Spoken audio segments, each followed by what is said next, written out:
Bonjour les amis, j'espère que vous allez bien. Alors je fais une petite vidéo très rapidement pour vous dire que je me lance un petit défi 30 jours. Voilà, si vous vous posez la question de savoir comment on fabrique une application pour smartphone, pour Android ou pour iOS, et si vous vous posez aussi la question de comment on fait quand on ne connaît pas une technologie et qu'on veut la maîtriser étape par étape, quelle est la démarche là-dedans pour arriver à faire finalement une application pour smartphone en 30 jours, et je vous invite à suivre ce petit défi qui va se décliner en 3 objectifs.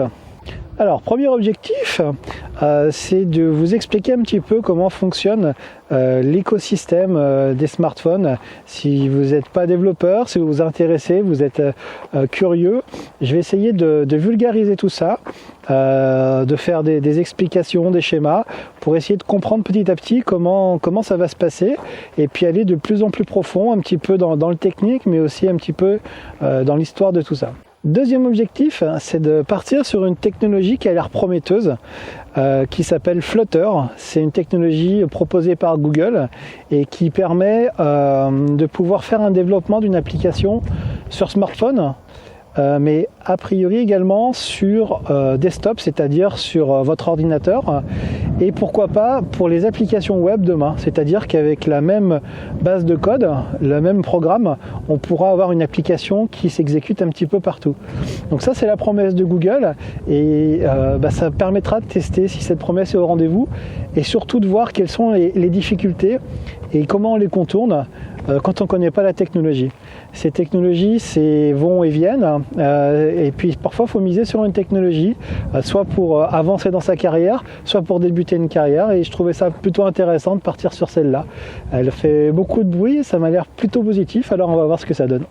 Alors, troisième objectif, c'est se remettre en question. Dans mon parcours, j'ai fait pas mal de développement côté application de bureau, côté web, côté infrastructure, etc. Et puis le développement mobile, c'est quelque chose que j'ai fait, mais c'était en 2003. Alors, pour ceux qui connaissent, et c'était pour du loisir, c'était la mode des pocket PC. Voilà, c'était des petits assistants personnels qui n'avaient pas forcément de réseau aujourd'hui. C'était avant les smartphones, c'était sous Windows CE, et il y avait des kits de développement avec Visual Studio, etc. Et il y avait des façons de développer, il y avait des façons de faire. Et aujourd'hui, sur cette troisième objectif, c'est de se remettre en question, de regarder un petit peu comment ça a évolué, et puis quelles sont les forces, les faiblesses, et puis aussi on arrive au bout de tout ça. La date par rapport à tout ça, c'est comme je disais, on est le 10 janvier, c'est de fournir ça, une application pour le 31 janvier. Alors sur quel sujet, vous allez me demander? J'ai choisi un sujet qui peut paraître simple, mais qui va mettre en œuvre pas mal de petites mécaniques. Alors le sujet, c'est une liste de courses. Alors c'est de pouvoir avoir une liste de courses qui fonctionne sur Android, sur iOS, mais plutôt que d'aller se servir de ce qu'on appelle une base de données, je vais essayer de me servir d'un fichier Excel qui est en ligne, qui est sur un compte Google, mettons, et qui permet pour toute la famille d'avoir un fichier partagé. Alors l'idée, c'est de faire quelque chose de simple pour pouvoir après faire des choses plus compliquées. Mais si on commence par quelque chose de simple, on va quand même avoir des difficultés par rapport à l'apprentissage de tout ce qui est nouveau.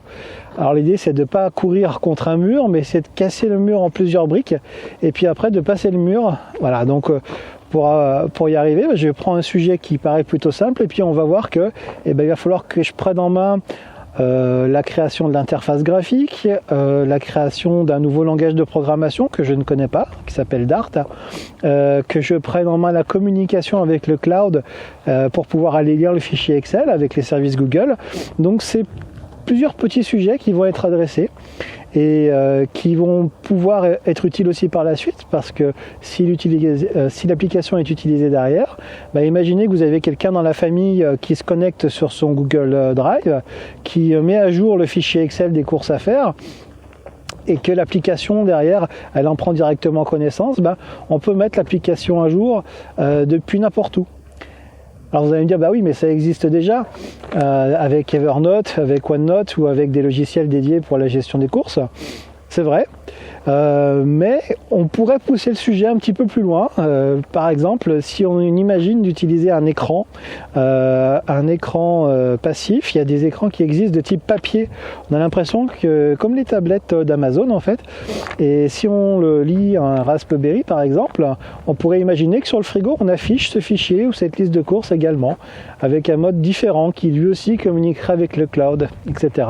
Donc l'idée c'est de pas d'aller jusque là, mais c'est de montrer que il peut y avoir des possibilités en faisant des applications de type modulaire, et puis voilà. Et puis c'est aussi pour s'amuser un petit peu, parce que finalement quand on s'amuse on n'a pas l'impression de travailler. Voilà, alors j'espère que vous allez me suivre dans ce défi. N'hésitez pas à vous inscrire sur la newsletter sur le blog coderpourchangerdevie.com, et puis je vous mets le lien juste en dessous. Vous pouvez télécharger mon guide gratuitement qui s'appelle Guide d'un ami pour démarrer une carrière de développeur en 6 étapes. Voilà, je vous souhaite une belle journée.